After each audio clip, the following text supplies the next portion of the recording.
That butter in your fridge is lying to you. One top brand smells like fish, another is so processed it won't even melt at room temperature, and you've likely bought both this month. But the one spread cardiologists actually use, it's under $4. Here's what you're actually eating. Number 10, the brick that never melts. Set it on the counter on a warm afternoon and watch what happens. Or more accurately, watch what does not happen. Imperial vegetable oil spread sits there in July heat, holding its rectangular shape with the structural confidence of a block of plastic. No softening, no spreading. No sign that anything inside it was ever connected to something living. Imperial is priced at approximately $1.79, and it performs like a bargain in every way that matters. The first three ingredients are water, soybean oil, and palm kernel oil, industrial commodity fats refined under high heat and chemical processing. 60 calories, 7 grams of fat, 2.5 grams of saturated fat per serving. Those numbers describe quantity without saying anything about source or biological consequence. The nutrition label was designed to tell you how much of something you are eating. It was not designed to tell you what that something does inside your body once it gets there. Color and flavor are not present here naturally. Both have been added synthetically. Artificial flavors simulate dairy taste. Synthetic coloring agents produce the yellow that beta-carotene from a grass-fed cow's diet would normally provide for free. That room temperature rigidity is not a quirk. It is a structural signal of industrial emulsification. When you press your finger into real butter that has been sitting out, it yields. When you press your finger into Imperial, you feel resistance. That resistance is a manufacturing decision communicating itself through physics. Ultra-processed foods of this classification have been linked in multiple large review studies to elevated cardiometabolic risk, and they displace the fat-soluble vitamins A, D, E, and K that naturally occur in real dairy's nutritional matrix. Imperial offers none of them. One nutrition researcher described products in this category as foods engineered to survive shipping, not digestion. The shelf life is the design goal. Your health is not a consideration in that equation. And at $1.79, the price makes questioning it feel unnecessary, which is precisely why products like this persist in shopping carts for years without scrutiny.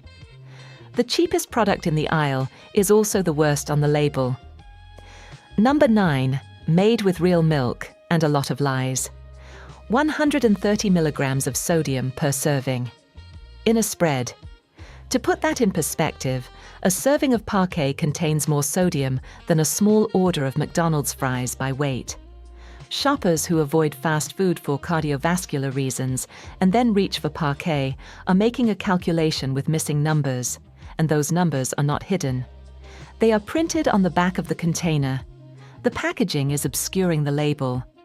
Parquet buries that sodium behind dairy imagery, a real milk slogan, and front-of-package design engineered to trigger a farmhouse association before you have any reason to read the back.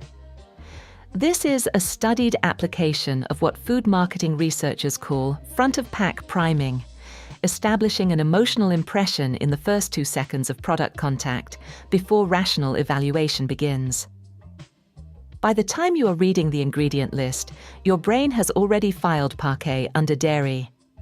Contradicting that filing takes active effort, most shoppers do not know they need to make. Flip the container. The first 3 ingredients are soybean oil, palm oil, and palm kernel oil. The real milk claim is not technically false. Milk appears in the ingredient list, well after the oils that constitute the majority of what you are eating. And the front-of-package promise is designed to complete itself in your brain before the back panel gets a chance to contradict it.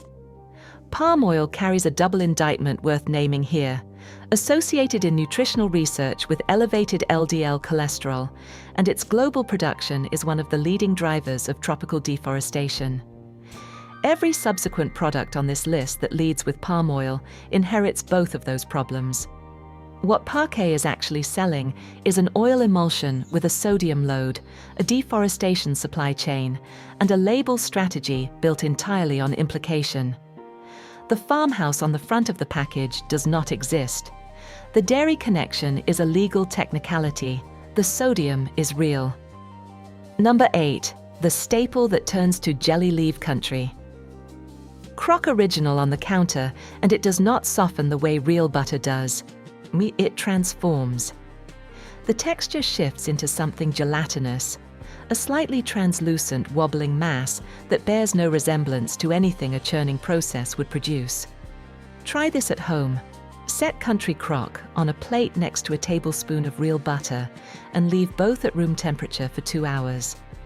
The butter will soften evenly, the way cream responds to warmth. The country crock will begin to separate at the edges, weeping oil while the center holds its emulsified structure. That is not butter behaving differently. That is not butter. And the reason that distinction matters is not aesthetic. Your body processes these two things through different biological pathways, and only one of those pathways was designed to handle what you are giving it. Country Crock is one of the most recognized names in American refrigerators. But that recognition is the product's primary asset, not the flavor, not the nutrition profile, not the ingredient quality, the name. And the decades of repetition that have made that name feel like a category rather than a brand. When a product becomes synonymous with a food group in the consumer's mind, scrutiny drops. You do not evaluate the thing you think of as a staple, you just buy it again. The first ingredients are soybean oil and palm fruit oil. At 50 calories, 6 grams of fat, and 1.5 grams of saturated fat per serving, the numbers appear reasonable until you examine the source.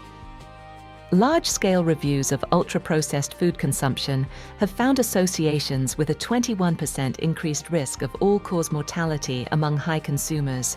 Like shoppers who have trusted this brand for years are not getting a healthier version of butter. Nostalgia is not a nutrition label. Number 7. The reformulation disaster. In 2023, the recipe changed. The reviews turned brutal almost immediately. I can't believe it's not butter built an entire brand identity on consistent performance across decades of household use. That consistency was the product. Then the company altered the oil content. Palm oil, palm kernel oil, and soybean oil, the same industrial spread formula documented throughout this list. And the product loyal customers reached for out of habit was no longer the product they had trusted. The container looked the same. The name was the same. The contents were not. Consumer complaints are specific and consistent. The taste is wrong. The texture refuses to melt in pots and pans, and the spread fails cooking tasks the original version handled without difficulty. One longtime customer posted a review that captured what happened better than any lab analysis could. She wrote, "I have used this product since 1995. I made the same Christmas cookies with it every year for 28 years. This year they came out wrong, and I did not know why until my daughter looked at the ingredient panel and told me the recipe had changed." 28 years of muscle memory, disrupted by a cost-cutting decision she never consented to. The company has not publicly acknowledged the reformulation complaints. The reviews are still there. The calculation large food companies make in situations like this is not, will customers notice? And it is, will enough customers notice to affect sales before the new formula becomes the new normal? History suggests the answer is usually no. Customers notice, complain, and then gradually recalibrate, because switching requires effort and the replacement still has the familiar name on it. When a company changes a product and hopes loyal customers will not notice, it is not innovating. It is liquidating trust. Number 6, the $4.79 disappointment. $4.79 for a pale, pasty spread that tastes like nothing in particular. Kroger's spreadable butter with olive oil and sea salt charges near premium prices for a concept and delivers a commodity result. The name contains 3 things that should signal quality: butter, olive oil, sea salt. None of the 3 deliver what the name suggests. The off-white color is the first indicator. Natural dairy butter gets its yellow from beta-carotene in the cream, from cows whose diet converts carotenoids from plant matter into the fat-soluble pigment that gives real butter its color. Pale coloring signals diluted butterfat replaced with cheaper oil. The olive oil addition does not translate into culinary benefits. The flavor is undetectable. The texture solidifies like the cheap margarine products earlier on this list. If the olive oil were present in a quantity that actually affected the nutritional profile or the taste, both would be apparent. Neither is. It is apparent only in the name, which is where it was always intended to do its work. Store brands occupy a specific psychological space. Shoppers reach for them as a signal of savvy, the smart purchase, the equivalent product at a lower cost. When a store brand charges near premium prices and delivers sub-commodity results, it is not just a bad product. It is a betrayal of the trust that store brands are built on. The most cynical move a brand can make is to exploit the consumer's distrust of marketing by marketing to that distrust. This product does exactly that. Before we get to the products worth buying, and one of them is going to genuinely surprise you on price, it is worth naming something the first 5 products have in common beyond the ingredient list. Every one of them is designed to be purchased on autopilot. The familiar yellow tub, the farmhouse imagery, the real milk promise, the trusted name your mother bought. The marketing is not trying to inform you. It is trying to prevent you from reading. Like the next 5 products reward reading. That is the actual difference. And if you have made it this far, you are already doing what these brands were counting on you not to do. Number 5. The accessible European-style butter typically signals an imported price. Stricter dairy regulations, different pasture, shipping costs that have to live somewhere in the retail price.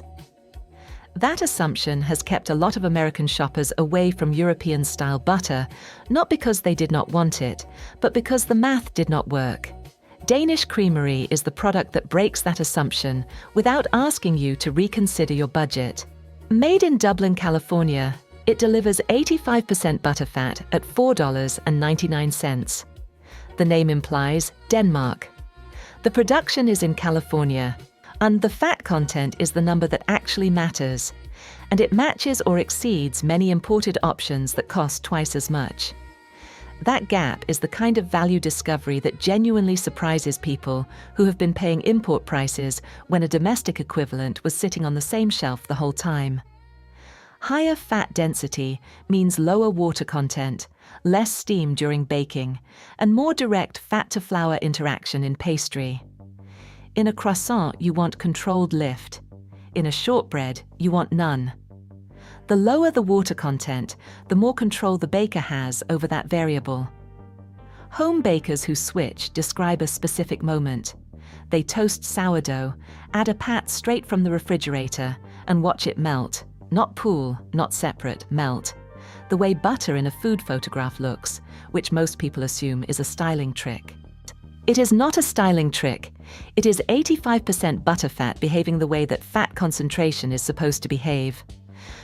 Most American butters never show you that because they are not built that way. European-style butter does not have to mean a European price. It just has to mean 85% butterfat. Number 4. The pastry chef's secret culinary schools do not add products to their supply lists as a courtesy to brands. When a professional institution specifies an ingredient, it is because that ingredient produces a technically correct result that others in the category do not consistently deliver. And consistency is the standard professional kitchens cannot compromise on. Plug gras European style unsalted butter has been a professional kitchen staple for exactly this reason, and most home bakers have never encountered it because it has never been marketed to them. It did not need to be. The professional market found it on merit. The Culinary Institute of America specifies plus gras in its baking curriculum, not as a preference, as a standard. The reasoning is that laminated doughs fail at a detectable rate when butter releases excess moisture, and 82% butterfat fails at a lower rate than 80%. 2 percentage points sounds negligible until you are producing 200 croissants for Saturday service, and the failure rate drops by a third. Then it sounds like the most important purchasing decision in the kitchen. The layers in a croissant are created by fat, preventing adjacent dough layers from fusing during baking. If the fat releases water under heat before those layers have set, they fuse and the lamination collapses. This is why professional bakers are precise about butter selection in a way that can seem obsessive until you understand the mechanism. The ingredient list contains nothing that should not be there: cream and salt in the salted version. Home bakers who switch report the difference in pie crust texture immediately, a flakiness and layer separation that confirms the moisture to fat argument through direct kitchen experience. The best baking tool available to home cooks should not be a professional secret. Number 3, the ancient fat, modernized. Most people who own a smoke detector have set it off cooking with butter. That is not a personal failure. That is butter's water content hitting a cast iron pan faster than the fat can stabilize. The milk solids brown and burn.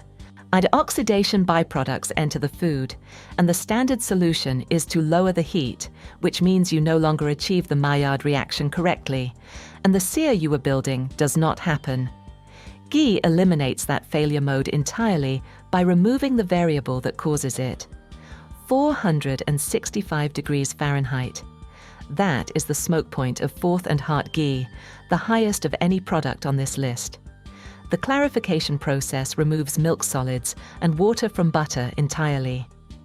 What remains is pure fat, lactose-free, shelf-stable for up to 1 year without refrigeration. This is not a modern invention.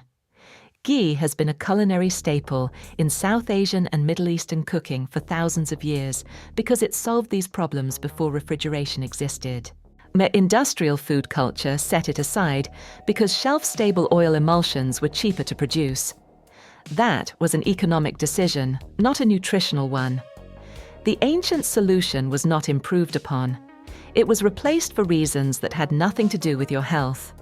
Fourth and Heart sources from grass-fed dairy, producing medium-chain triglycerides at higher concentrations than grain-fed alternatives. Medium-chain triglycerides are metabolized more directly for energy rather than routed through the standard lipid transport system. At 120 calories and 13 grams of fat per tablespoon, the nutrient density is high. The application is high-heat cooking, not a low-calorie spread. At $12 to $15 per jar, the shelf life reframes the price. A jar purchased today is still a pantry staple next year. Calculate the per-use cost of a product that lasts 12 months without refrigeration, and the price objection disappears. Number 2, the plant-based done right. The vegan butter category has a reputation problem it did not earn through performance. It earned it through the repeated failure of products that approach the problem wrong, starting with industrial oils and working backward towards something resembling dairy, rather than starting with the fermentation science that makes dairy butter behave the way it does. The result was a decade of plant-based spreads that looked like butter in the container and failed like margarine in the pan. Shoppers tried them, experienced the failure, and concluded vegan butter was an inferior category. That conclusion was correct about those products. It was not correct about the category. Here is what every failing plant-based butter had in common. It refused to melt, refused to brown, and sat in the pan instead of integrating. Industrial emulsifiers can make oil stable at refrigerator temperature. They cannot make it behave at cooking temperature. Miyoko's Creamery understood exactly why that kept happening and built their product around solving it at the source rather than managing the symptoms. The ingredient philosophy begins with certified organic cashews and coconut oil. The formulation is soy-free. The differentiator is the culturing process. Bacteria ferment the cashew and coconut base before the final product is formed, producing the lactic acid that gives real dairy butter its characteristic tang. That tang is not a flavor additive in dairy butter. It is a byproduct of microbial activity during cream aging, a biological process that changes the fat's chemical composition. Miyoko replicates that process with a plant base. You cannot replicate the output of fermentation by adding flavoring. The chemistry is not the same, and the cooking behavior confirms it every time. Miyoko's browns in a pan. It melts on warm food. It spreads at refrigerator temperature. It bakes in applications where other vegan butters leave oil slicks and collapse texture. At 90 calories, 10 grams of fat, and 65 milligrams of sodium per tablespoon, the profile is clean. The problem was never that vegan butter was impossible. The problem was that no one had treated it as a fermentation problem until Miyoko's did. Every other brand was trying to engineer their way out of a biology question. Number 1. The one. Cardiologists actually use every other product on this list is a food. This one is also a clinical intervention, a regulatory and scientific category that Benecol occupies alone in the American dairy aisle because no other spread has invested in the research required to make that claim honestly. Benecol is the only spread in the United States formulated with plant stanol esters, an ingredient proven in clinical trials to block cholesterol absorption in the gut. The mechanism has been understood since the 1990s, when Finnish researchers identified that plant stanols, compounds naturally present in small quantities in grains, vegetables, and nuts, could be concentrated into a form that meaningfully disrupts intestinal cholesterol absorption. Now, plant stanols compete with dietary cholesterol for incorporation into micelles, the fat droplets that transport cholesterol through the intestinal wall into the bloodstream. Cholesterol that cannot enter a micelle exits the body instead of entering the lipid transport system. This is not a wellness claim. It is a described biochemical process with a measurable outcome. Each tablespoon delivers approximately half a gram to 0.6 of a gram of plant stanols. At 2 to 3 grams daily, clinical trials document a 10 to 14% reduction in LDL cholesterol, with one study recording a reduction of up to 21 milligrams per deciliter. No other spread on this list operates through this mechanism because no other spread contains plant stanols. The price is approximately $4 for a 250-gram tub. If you have had a conversation with a cardiologist about LDL, if you have been prescribed a statin you would prefer not to take, if you have a family history that puts cholesterol on your radar every time you get blood work, Benecol is the only item in the dairy aisle your doctor could point to and say, the mechanism is documented, the result is measured, and the cost is $4. A 10 to 14% reduction in LDL cholesterol costs $4 and a habit. That is not a supplement. That is not a prescription. That is a spread sitting in the dairy aisle next to products that have spent decades pretending to be something they are not, priced within reach of anyone who has ever stood in that aisle and wondered whether any of it actually mattered. It does. And now you know which one. That is not a health claim. That is a published result. 10 products. 10 brands that prove real quality, genuine sourcing, and documented clinical benefit are still available if you know what you are reading on the label. Flip the container. Read the first 3 ingredients. If soybean oil, palm oil, or palm kernel oil leads that list, you are holding a chemistry experiment, not a food. The label is not hiding this from you. The packaging is designed to make sure you never get to the label. Now you know the difference. Next week we are doing the same analysis on cooking oils, and the results are going to be more alarming than this one. The oils most people use daily are not regulated the same way packaged spreads are. The gap between what the label says and what is actually in the bottle is wider than anything on this list. Now, the product most home cooks use for sautéing every night has an oxidation problem the front of the bottle does not mention, and the back is not required to disclose. Subscribe so you do not miss it. If this saves you from grabbing the wrong tub next time you're in the dairy aisle, hit subscribe. We break down exactly what's in the food you're already buying every week. Drop a comment below with the butter in your fridge right now. Let's find out how many of us have been lied to by the same yellow wrapper.